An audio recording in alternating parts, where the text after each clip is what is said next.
നമസ്കാരം. അപ്പോൾ ഇന്ന് പറയാൻ പോകുന്നത് ബേസിൽ ജോസഫ് നായകനായി എത്തിയ പൊന്മാൻ എന്ന സിനിമയുടെ അവർ ഒപ്പീനിയനാണ്. അതെ, Ponman directed by Jyothish Shankar, produced by Ajith Vinayaka Films. GR ഇന്ദുഗോപന്റെ നാലഞ്ച് ചെറുപ്പക്കാർ എന്ന നോവലിനെ ആസ്പദമാക്കി ആ നോവലിനെ അടിസ്ഥാനപ്പെടുത്തി വന്ന ഒരു ചലച്ചിത്രാവിഷ്കാരമാണ് പൊന്മാൻ എന്ന സിനിമ. സോ പൊന്നിന്റെ പിറകെ ഓടുന്ന ഒരു മാൻ, പൊന്മാൻ, അത്രേ ഉള്ളൂ. പൊന്മാൻ, അതാണ് പൊന്മാൻ. പൊന്മാൻ എന്ന് പറയുന്ന പൊന്നിന്റെ പുറകെ ഓടുന്ന മാൻ ക്യാരക്ടർ ചെയ്തിരിക്കുന്നത് നമ്മുടെ സ്വന്തം ബേസിൽ ജോസഫ് ആണ്. ബേസിൽ ജോസഫിന്റെ ക്യാരക്ടറിന്റെ പേര് അജേഷ്. അജേഷ് താഴത്തില്ലടാ, കേട്ടില്ല ക്യാരക്ടർ. നമ്മൾ നോവലൊന്നും വായിച്ചിട്ടില്ല. ചലച്ചിത്രാവിഷ്കാരമാണ് ഫസ്റ്റ് എക്സ്പീരിയൻസ്. ഈ പടം ചർച്ച ചെയ്യുന്ന വിഷയം എന്തെന്ന് വെച്ച് കഴിഞ്ഞാൽ, പടം ചർച്ച ചെയ്യുന്നത് ഒരു മെയിൻ ആയിട്ട് ഇതിൽ സ്ത്രീധനത്തിന്റെ ഒരു പരിപാടിയുണ്ട്. അന്നത്തെ കാലത്തായാലും ഇന്നത്തെ കാലത്തായാലും റെലവെന്റ് ആയിട്ട് ഇരിക്കുന്ന ഒരു ടോപ്പിക്കാണ് സ്ത്രീധനം എന്നുള്ളത്. സോ ആ ഒരു ടോപ്പിക്ക് നമുക്ക് ബോറടിക്കാതെ എങ്ങനെ എടുക്കാം എന്നുള്ള ആ ഒരു നോവലിനെ ആസ്പദമാക്കിയാണെങ്കിലും ആ ഒരു ടോപ്പിക്ക് കത്തിയിട്ടുണ്ട്. അതിന്റെ വേറൊരു പെർസ്പെക്റ്റീവ് കാണിച്ചു തന്നിട്ടുണ്ട്. സ്ത്രീധനം എന്ന് പറയുന്നത് നമ്മൾ യൂഷ്വലി കണ്ടുകൊണ്ടിരുന്ന സ്ത്രീധനം തീം എന്ന് പറഞ്ഞു കഴിഞ്ഞാൽ അത് കണക്ക് അമ്മായിമ്മ പോര്, കെട്ടിയോള് തല്ലിയെന്ന് ഇങ്ങനെ എടുത്തിട്ട് തല്ലുന്നത്, വീട്ടിൽ കൊണ്ടാക്കുന്നത്. പക്ഷെ ഇത് വേറൊരു രീതിയിൽ നോവൽ വായിച്ചിട്ടുള്ളവർക്ക് മനസ്സിലാവുമായിരിക്കും. വേറൊരു അത് പൊന്മാന്റെ പോയിന്റ് ഓഫ് വ്യൂവിൽ അവതരിപ്പിച്ചു. ആ പൊന്നിന്റെ പിറകിലുള്ള ഒരു മനുഷ്യന്റെ പോയിന്റ് ഓഫ് വ്യൂവിൽ അത് അവതരിപ്പിച്ചു എന്നുള്ളതാണ് ഈ പടത്തിന്റെ പ്രത്യേകത. സോ സിനിമ ഫുള്ള് ഷൂട്ട് ചെയ്തിരിക്കുന്നത് നമ്മളുടെ സ്വന്തം കൊല്ലത്ത് വെച്ചിട്ടാണ്. കൊല്ലത്തിന്റെ മനോഹാരിത ഒപ്പിയെടുത്തിട്ടുണ്ട്.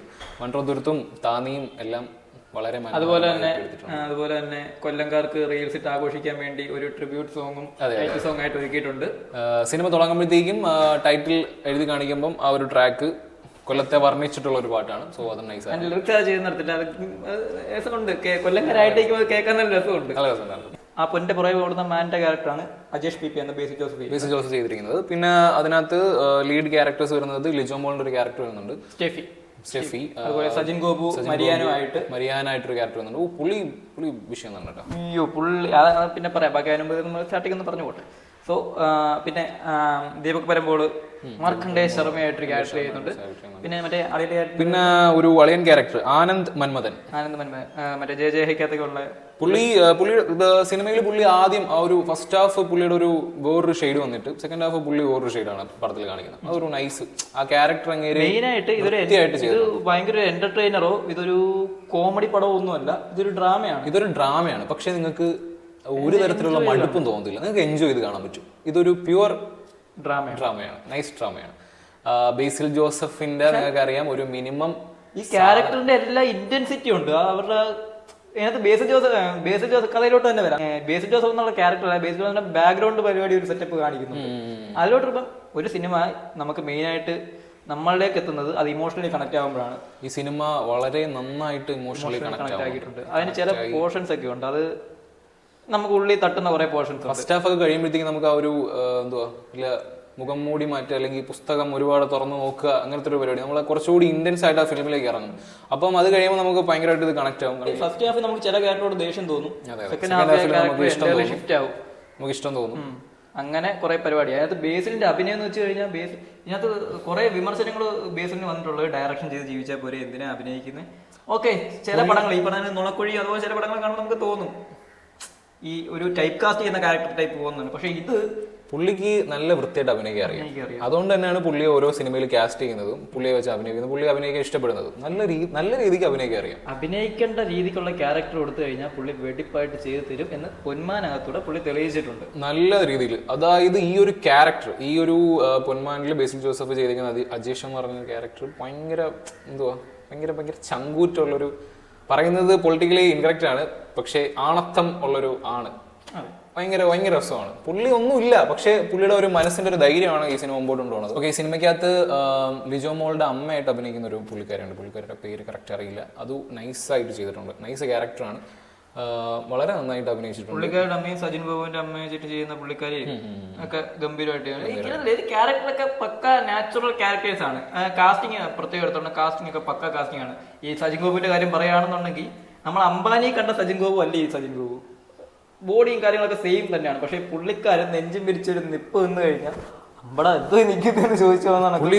അതിനകത്ത് ലിജോ മോള് പറയുന്നുണ്ട് രാക്ഷസൻ എന്ന് പറയുന്നത് കറക്റ്റ് ആണ്. ഒരു രാക്ഷസനാണ് പുള്ളി. ആ ഒരു ഗാംഭീര്യവും മ്യൂസിക് ഡിപ്പാർട്ട്മെന്റ് ജസ്റ്റിൻ വർഗീസ് എന്റെ പൊന്നോ, നേരത്തെ പറഞ്ഞ ടൈറ്റിൽ സോങ് ജസ്റ്റ് വെറും സാമ്പിൾ മാത്രമാണ്, അത് കൊല്ലംകാർക്ക് ആഘോഷിക്കാൻ വേണ്ടി ഒരു സാധനം. അത് കഴിഞ്ഞ് ചിത്ര ചേച്ചി പാടുന്ന ഒരു പാട്ടുണ്ട് ഇതിനകത്ത്. ഒരു കല്യാണ സോങ് വരും, കല്യാണ സോങ് വരും. അത് കഴിഞ്ഞൊരു കല്യാണ സോങ് വരും. അപ്പൊ കല്യാണ സോങ് എന്ന് പറയുമ്പോൾ വൈബ് പരിപാടി, സെറ്റപ്പ് പരിപാടി. അതിനകത്ത് കല്യാണത്തിന്റെ ആഘോഷമോ കാര്യങ്ങളൊന്നും ഇല്ല. അതിനകത്ത് ബേസിൽ ജോസഫും ഫ്രണ്ട്സും കുറച്ച് ബേസിൽ ജോസഫിന്റെ ഫ്രണ്ട്സിന്റെ അഴിഞ്ഞാട്ടോ ബേസിൽ ജോസഫ് കുറച്ച് ആഗ്രഹങ്ങളൊക്കെ പറയാം, അവരത് എക്സിക്യൂട്ട് ചെയ്യുന്നതാണ്. അപ്പോൾ അത് രസമുണ്ട്, ഭയങ്കര വൈബായിട്ട് നമ്മളിത് ആസ്വദിക്കുക, പാട്ടും അതിന്റെ മേക്കിങ്ങും ഒക്കെ. ആ കല്യാണ സോങ് കഴിഞ്ഞ് പിന്നെ പാട്ടുണ്ടോ? പിന്നെ ഒരു ചിത്ര ചേച്ചി പാടുന്ന ഒരു പാട്ടുണ്ട്, അതും നൈസ് പാട്ടാണ്. അത് നമുക്ക് കുറച്ചുകൂടി ഇമോഷണലി കണക്ട് ആവുന്ന സീൻസിലൊക്കെ ഈ പാട്ട് ഉൾപ്പെടുത്തിയിട്ടുണ്ട്. പിന്നെ കുറച്ച് ബാക്ക്ഗ്രൗണ്ട് സ്കോർ എന്നൊക്കെ പറയുമ്പോൾ നല്ല രസമുണ്ട്, നല്ല കേൾക്കാൻ നല്ല രസമുള്ളതാണ്. ആ പടത്തിന് വേണ്ട രീതിക്ക് ബാക്ക്ഗ്രൗണ്ട് സ്കോർ ചെയ്ത് വെച്ചിട്ടുണ്ട്. പിന്നെ നമ്മുടെ ഒതളങ്ങിയാത്തുരത്തില് യൂട്യൂബിലൊക്കെ അത്യാവശ്യം ഫേമസ് ആയി നിന്ന, ഇടയ്ക്ക് കൊറോണ ടൈമിലൊക്കെ ഫേമസ് ആയി നിന്നവരാണ്. അതിപ്പോൾ ഒരു വീഡിയോസ് ഒന്നും ഇടാറില്ല. മറ്റേ നത്ത് പുള്ളിക്കാരൻ ഒതളങ്ങിയാത്തുരത്ത് എന്ന് പറഞ്ഞ ചാനലുണ്ട്, അതിനകത്തുള്ളൊരു 1-2 ക്യാരക്ടർ ഇതിനകത്തുണ്ടെന്ന് തോന്നുന്നു. അല്ല, മിക്ക യൂട്യൂബേഴ്സ് പിന്നെ കുറച്ച് കൊല്ലത്തുള്ള കുറച്ച് യൂട്യൂബേഴ്സ് ഒക്കെ ഇതിനകത്ത് കാണാൻ പറ്റും. ആ ഒരു ഒതളങ്ങാത്തുരത്തിലെ വീഡിയോസ് കണ്ടവർക്ക് മനസ്സിലാവും ആ ഒരു വൈബാണ് ഈ പടം. മൺട്രോത്തുരുത്ത്, മറ്റേ കായലിന്റെ ഭാഗം, കൊല്ലം ബീച്ചിന്റെ ഭാഗം, അങ്ങനത്തെ ഉള്ളൊരു വൈബ് പടമാണ്. നല്ല രസമാണ്. അത് ഒരിടത്തും ഒരു കോംപ്രമൈസ് ഇല്ല. ചില ജയ താനും കൊല്ലം എന്നും പറഞ്ഞ് കാണിക്കുന്ന പലതും വേറെ സ്ഥലങ്ങളൊക്കെ, പക്ഷെ ഇതിനകത്ത് ഫുള്ള് കൊല്ലമാണ്. ജയ കണ്ടിട്ടും എനിക്ക് കൊല്ലത്തിന്റെ സ്ലാങ് അങ്ങോട്ട് ശരിയായിട്ടില്ലായിരുന്നു, പക്ഷെ ഇതിനകത്ത് ഏകദേശം കറക്റ്റ് കൊല്ലം സ്ലാങ് പിടിച്ചിട്ടുണ്ടല്ലോ.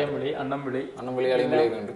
ഫെസ്റ്റിവൽ എന്റർടൈനർ അങ്ങനെ ഒരു സാധനം പ്രതീക്ഷിച്ച് പോലും. ഒന്നാമത്തെ കാര്യം ബോറടിക്കത്തില്ല, രണ്ടാമത്തെ കാര്യം ലാഗ് ഓടിക്കത്തില്ല. കണ്ടിന്യൂസ് ആയിട്ട് നമ്മൾ ഇനി എന്താണ് ഇത്, എങ്ങനെയായി തീരും, ക്ലൈമാക്സ് എവിടെ എത്തി തീരും എന്നുള്ള ആകാംക്ഷയിൽ ഇത് കണ്ട് പടം തീരും. നൈസാണ്. വൃത്തിക്ക് കണ്ടന്റ് ഓറിയന്റഡ് ആയിട്ടൊരു പടം കാണണമെന്നുണ്ടെങ്കിൽ അത് കിടിലമായിട്ട് എടുത്ത് വെച്ചിട്ടുണ്ട് പൊന്മാൻ എന്ന സിനിമ, ജ്യോതിഷ് ശങ്കർ.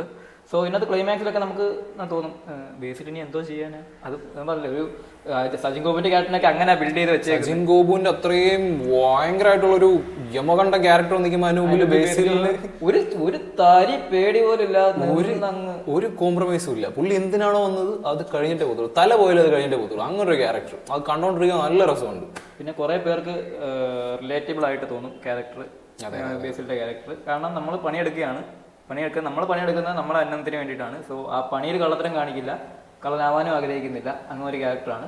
സോ ആ ചങ്കൂറ്റത്തോടെ ആ ക്യാരക്ടർ ഫുള്ള് ബേസിൽ ജോസഫ് ചെയ്ത് തീർത്തിട്ടുണ്ട്. സോ ക്ലൈമാക്സിലൊക്കെ നല്ല അടിപൊളി പരിപാടി, മ്യൂസിക്കും കാര്യങ്ങളൊക്കെ ചെയ്ത് വെച്ചിട്ടുണ്ട്.